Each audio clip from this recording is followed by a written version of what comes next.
Bienvenue dans le rendez-vous des contes pour enfants Passage sur Radio Tiroir.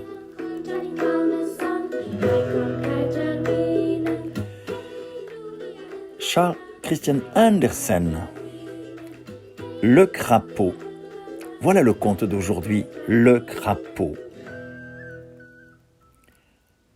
Le puits était profond. Aussi, la corde était-elle longue. On avait du mal à actionner le treuil quand il fallait ramener le seau plein d'eau au-dessus de la margelle. Le soleil ne parvenait jamais à se refléter dans l'eau, toute claire qu'elle fût, mais de la verdure poussait parmi les pierres jusqu'à l'endroit qu'atteignaient ses rayons. Habitait là une famille de l'espèce des crapauds. C'étaient des immigrés, en fait. Cette famille était arrivée là, la tête la première, en la personne de la vieille mère Crapaud qui vivait encore. Les grenouilles vertes qui étaient ici chez elle depuis bien plus longtemps et qui nageaient dans l'eau reconnurent leur cousinage.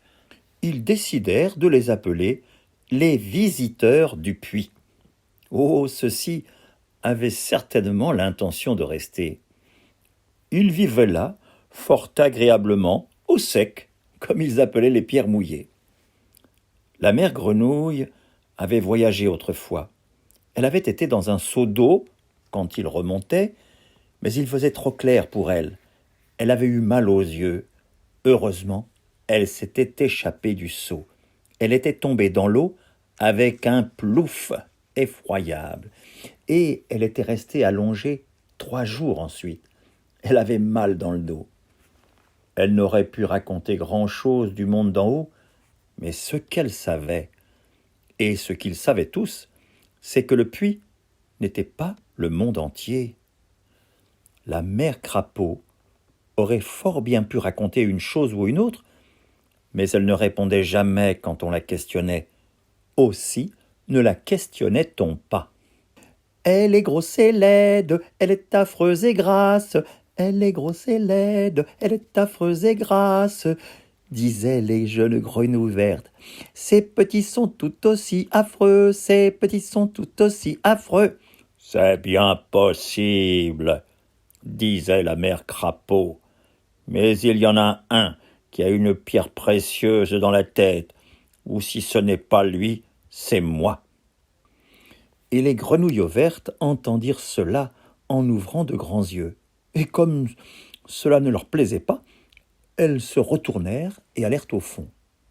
Mais les petits crapauds étirèrent leurs pattes de derrière par pure fierté.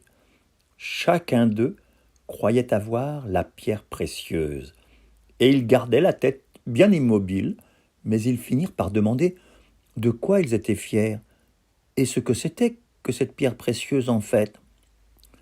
« C'est une chose tellement splendide et superbe, dit la mère Crapaud, que je ne peux pas la décrire. C'est une chose que l'on porte pour son propre plaisir et qui irrite les autres.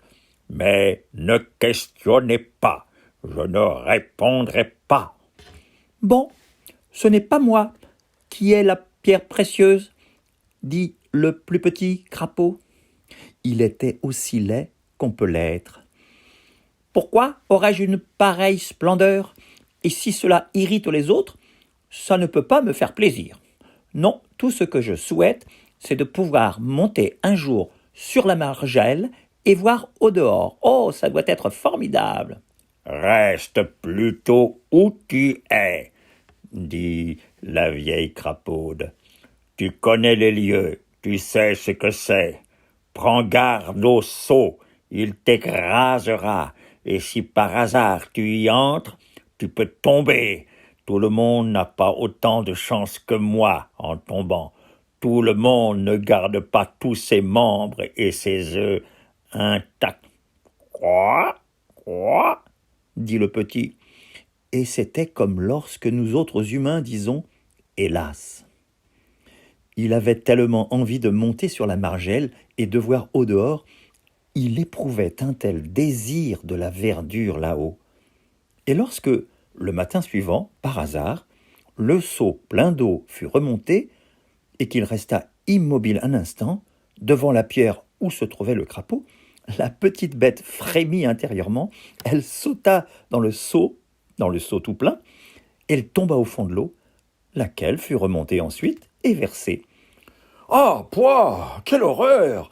dit l'homme qui le vit. « Oh, c'est bien le plus affreux crapaud que j'ai jamais vu !»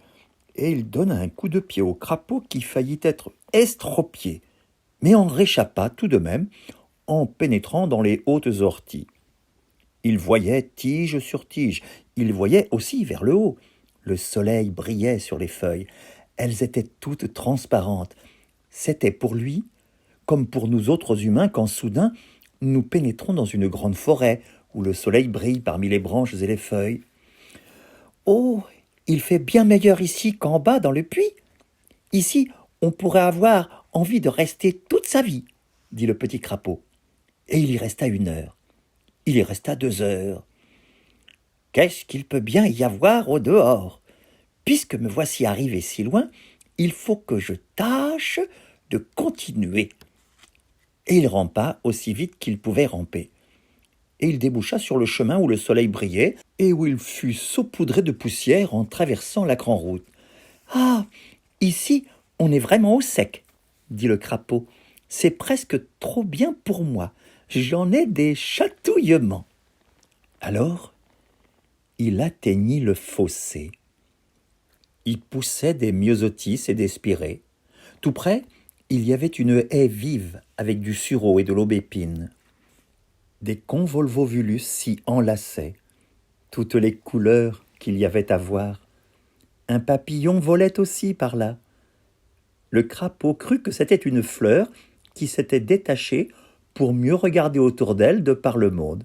Mais c'était bien naturel, n'est-ce pas ? Oh, si seulement on pouvait prendre son essor comme lui, dit le crapaud. Quoi, quoi, oh, quel délice ! Et il resta 8 jours et 8 nuits près de ce fossé. Oh, il ne manquait pas de nourriture. Le 9e jour, il pensa. Allez, allons plus loin, allons plus loin. Mais que pouvait-on trouver de plus magnifique ? Peut-être un petit crapaud ou quelques grenouilles vertes ? La dernière nuit, le vent avait apporté des sons qui auraient laissé entendre qu'il y avait des cousins dans le voisinage. Oh, c'est merveilleux de vivre, remonter du puits, coucher dans les orties, ramper sur la route poussiéreuse, se reposer dans le fossé humide. Mais allons plus loin, essayons de trouver des grenouilles ou un petit crapaud. On ne peut tout de même pas s'en passer. La nature ne vous suffit pas ? Et le petit crapaud reprit sa marche. Il arriva dans le champ à une grande mare entourée de joncs. Il se rendit dedans. « Quoi, quoi, quoi, ce doit être trop mouillé pour vous, quoi, dirent les grenouilles. Mais, quoi, vous êtes très bienvenu, quoi, vous êtes mâle ou femelle, quoi, quoi. Peu importe, d'ailleurs, vous êtes tout aussi bienvenu, quoi, quoi. » Et il fut invité à un concert. Le soir, un concert de famille. Grand enthousiasme et grêle voix. Oh oui, nous connaissons cela. On ne servit rien, seulement des boissons à volonté, toute la mare si l'on pouvait. « Bon, je continue, » dit le petit crapaud. Il éprouvait toujours le besoin de quelque chose de mieux.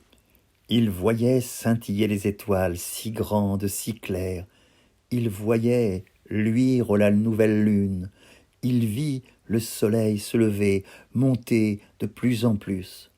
« Je dois être encore dans le puits, dans un puits plus grand. Il faut que je monte davantage. Je suis d'une inquiétude, d'un désir. » Et lorsque la lune fut pleine et ronde, la pauvre bête pensa. « Et si c'était le seau que l'on descend, dans lequel je saute pour monter plus haut ? Ou bien est-ce le soleil, ce grand seau ? Comme il est grand, comme il rayonne, il peut nous contenir tous tant que nous sommes. Il faut que je saisisse l'occasion. Et comme ça brille dans ma tête, je ne crois pas que la pierre précieuse puisse briller mieux. Mais je ne l'ai pas. Et je ne pleure pas pour ça. Non, plus haut, dans l'éclat et la joie. Je suis plein de confiance et d'angoisse en même temps. C'est un fameux pas à faire, mais il le faut, en avant, droit sur la grande route. » Et il se mit en route, comme peut le faire un pareil animal rampant.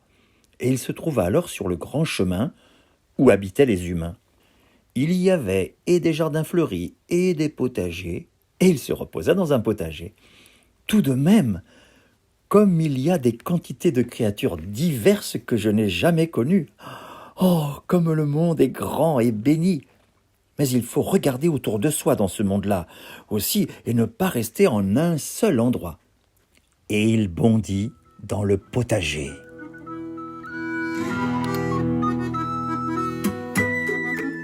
Que va trouver notre petit crapaud dans le potager? Pour le savoir, il faut écouter la fin de l'histoire. Et ce sera pour demain. Demain, la suite de l'histoire du crapaud sur Radio Tiroir.